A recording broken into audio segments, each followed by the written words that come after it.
Olá, espero te encontrar bem nesse dia. Seguiremos nossos estudos bíblicos refletindo hoje sobre 2 Crônicas, capítulo 6. E eu quero te desafiar a pensar sobre o seguinte tema: quem tem poder? É interessante que muitas pessoas vão até outras porque são conhecidas como serem homens ou mulheres de oração. E vão até lá pedir que elas façam oração. Mas afinal de contas, o poder está com quem? Está em quem ora ou em quem ouve a oração? E é exatamente isso, né? O poder não está em quem ora, e sim naquele que ouve a oração. E é para que ele nos ouça, nós precisamos fazer o quê? Nós precisamos ouvi-lo, né? Então existe o quê? Ninguém que desvie os ouvidos de ouvir qual seja a boa, agradável e perfeita vontade de Deus poderá se manter em pé por muito tempo. Porque o Senhor guarda a sua aliança e a sua misericórdia a todos os que andam diante dele de todo o coração.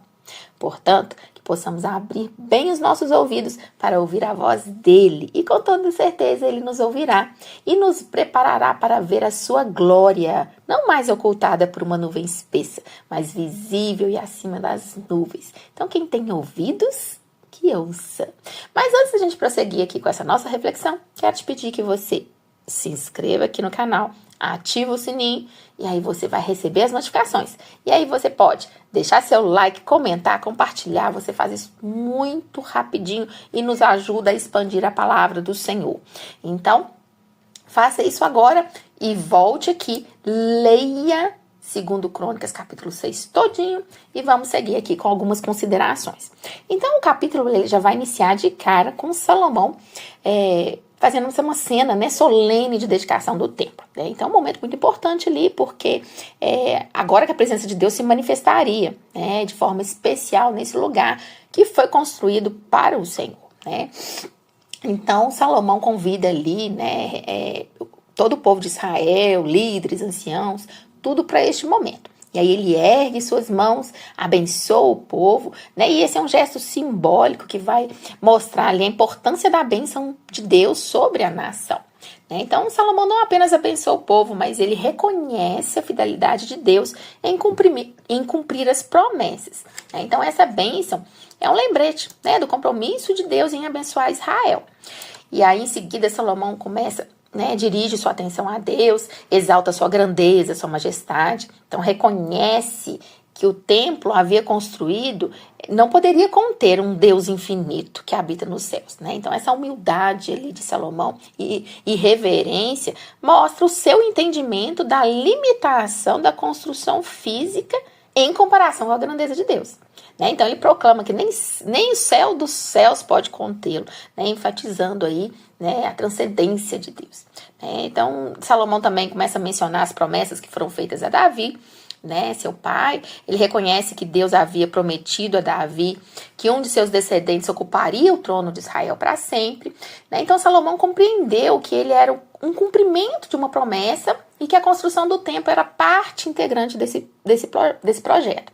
Então ele reconhece a importância desse momento de dedicação do templo como um marco ali na realização das promessas de Deus.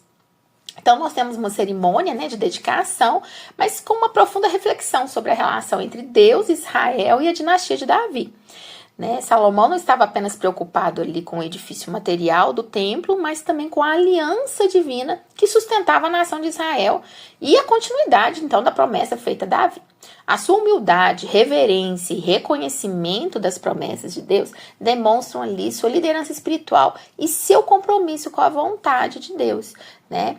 E aí logo em seguida a gente vê, né, que ele vai profundamente assim, dedicando o templo de Jerusalém, né, com uma oração, né, fervorosa ao Senhor. Então ele direciona, né, as palavras a Deus, não apenas pedindo a presença e a aceitação do templo, mas reforçando ali que aquele local era sagrado e morada, né, do Altíssimo. Então ele dá ênfase aí sobre o templo como lugar onde Deus escolheu para habitar. Né? Então, Salomão reconhece que o templo é a casa de Deus na terra, uma manifestação tangível da sua presença entre o povo de Israel. Então, ele se ajoelha diante do altar, estende suas mãos em direção ao céu, um gesto aí de adoração e submissão à divindade.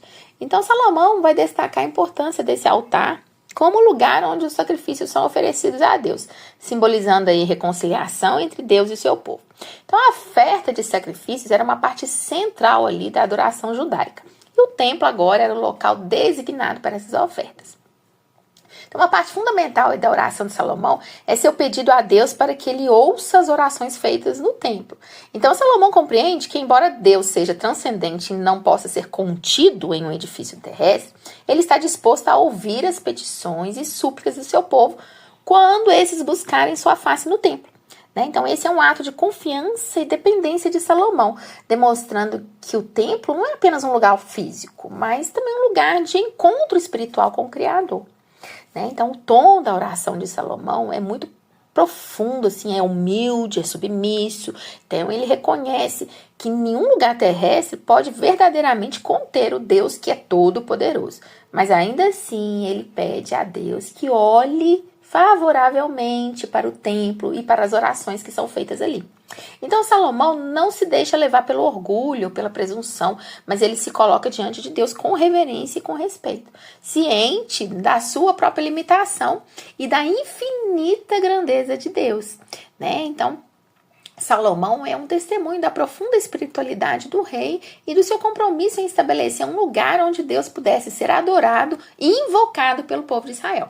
Então, Salomão compreende que o templo é mais do que uma construção arquitetônica, é um símbolo, tangível dessa aliança entre Deus e seu povo. Então, a oração de Salomão pela aceitação do templo é um momento de destaque, nessa dedicação. Ela nos lembra a importância da humildade, da submissão a Deus, mesmo quando vamos celebrar suas bênçãos e realizações. Então, Salomão reconhece que templo é o lugar de encontro entre Deus e os homens, onde Deus escolheu para manifestar sua presença de forma especial.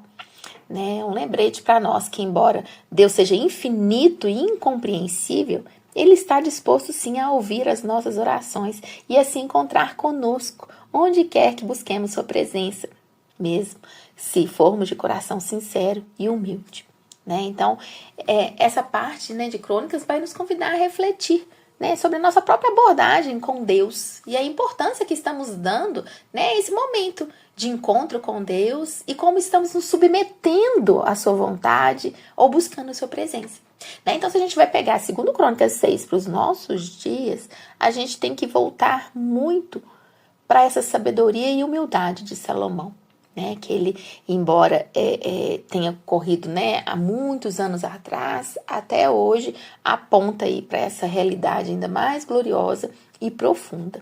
Então, o templo, como vemos, era um lugar designado para adoração a Deus, um lugar onde o povo de Israel oferecia os sacrifícios e buscava a face de Deus. No entanto, hoje, em nossa era da nova aliança, não mais adoramos em templos feitos de pedra, mas em templos vivos, que somos nós mesmos, o povo de Deus. Então, Paulo vai nos lembrar lá em 1 Coríntios 6, 19 a 20. Ou não sabeis que o vosso corpo é santuário do Espírito Santo, que habita em vós, o qual possuís da parte de Deus, e que não sois de vós mesmos, porque fostes comprados por preço. Agora, pois, glorificai a Deus no vosso corpo. Então, assim como o templo de Salomão era um lugar de encontro entre Deus e seu povo, os nossos corpos, como templos do Espírito Santo, são os lugares onde Deus habita. Então, cada ato de adoração, cada oração, cada ação de graças que oferecemos é uma dedicação do nosso templo interior ao Senhor. Então, assim como Salomão pediu que Deus ouvisse as orações feitas no templo, podemos ter a certeza de que Deus ouve nossas súplicas quando as fazemos com sinceridade de coração. Entretanto, a verdade mais gloriosa que a gente encontra aqui em 2 Crônicas 6 é que o templo, o local de encontro entre Deus e seu povo, aponta para Cristo, o Redentor prometido. Então, o próprio Jesus, durante seu ministério terreno, declarou: derrubai esse templo e em 3 dias o levantarei. Está lá em João 2,19. Então, ele estava se referindo ao templo de seu próprio corpo e à sua ressurreição dentre os mortos. Então, em Cristo, o antigo sistema de sacrifícios do templo se cumpriu e ele se tornou o sacrifício perfeito, o Cordeiro de Deus que tira o pecado do mundo. Então, quando a gente contempla essa oração de Salomão, nós somos lembrados da necessidade de humildade e reverência em nossa adoração a Deus. Devemos nos lembrar de que a nossa adoração não é apenas um ritual, mas é um encontro com um Deus vivo. E, acima de tudo, somos lembrados de que Jesus Cristo é o centro da nossa adoração. É o único mediador entre Deus e os homens, como a gente vê lá em 1 Timóteo 2,5. E somente por meio dele que podemos nos achegar a Deus com confiança. Portanto, que a gente possa dedicar o nosso coração a Deus como um templo vivo e que possamos fazê-lo com a consciência de que nossa redenção e acesso ao Pai são garantidos pelo esse sacrifício de Cristo na cruz. Que possamos adorar a Deus em espírito e em verdade, reconhecendo que Ele é o Deus que ouve nossas orações e que em Cristo encontramos a plenitude de todas as promessas de Deus. Que essa reflexão nos conduza a uma adoração ainda mais profunda e uma vida mais consagrada ao nosso Senhor e Salvador, Jesus Cristo. Quero aproveitar a oportunidade e te desafiar também a fazer 3 orações. Ore por confissão e arrependimento dos pecados. Interessante como essas situações, elas servem como motivos para oração e confissão e arrependimento. Então, Salomão, lá na sua oração de dedicação, ele reconhece a realidade do pecado humano. Então, ele vai fazer menção de situações em que o povo de Israel poderia pecar contra Deus, como quando caísse em desobediência, fosse derrotados em batalha, ou enfrentasse seca, fome, devido aos seus pecados. Então, essas situações, elas vão servir aí como motivos para oração de confissão e arrependimento. Da mesma forma, em nossos dias, devemos orar para confessar os nossos pecados diante de Deus, reconhecendo nossas transgressões e buscando o seu perdão. É através do arrependimento sincero que nós encontramos reconciliação com Deus e a restauração espiritual. Ore também buscando orientação e sabedoria. Então, Salomão pede a Deus que ouça as orações do povo quando eles vierem ali no templo, em busca dessa orientação e sabedoria.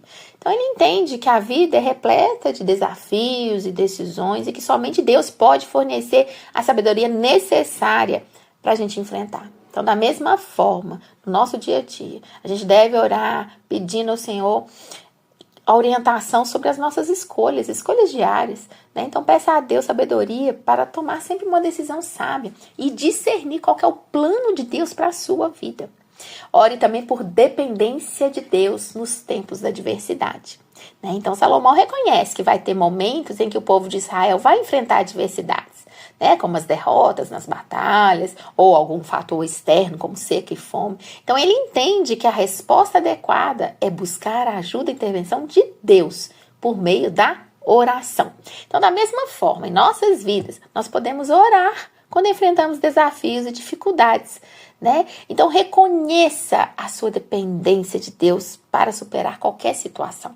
Então, a oração, ela é uma expressão de fé, em confiança em Deus, que é o nosso protetor, que é o nosso provedor. Nós não devemos temer nada, nós devemos unicamente orar e descansar. Amém? Que o Senhor te abençoe.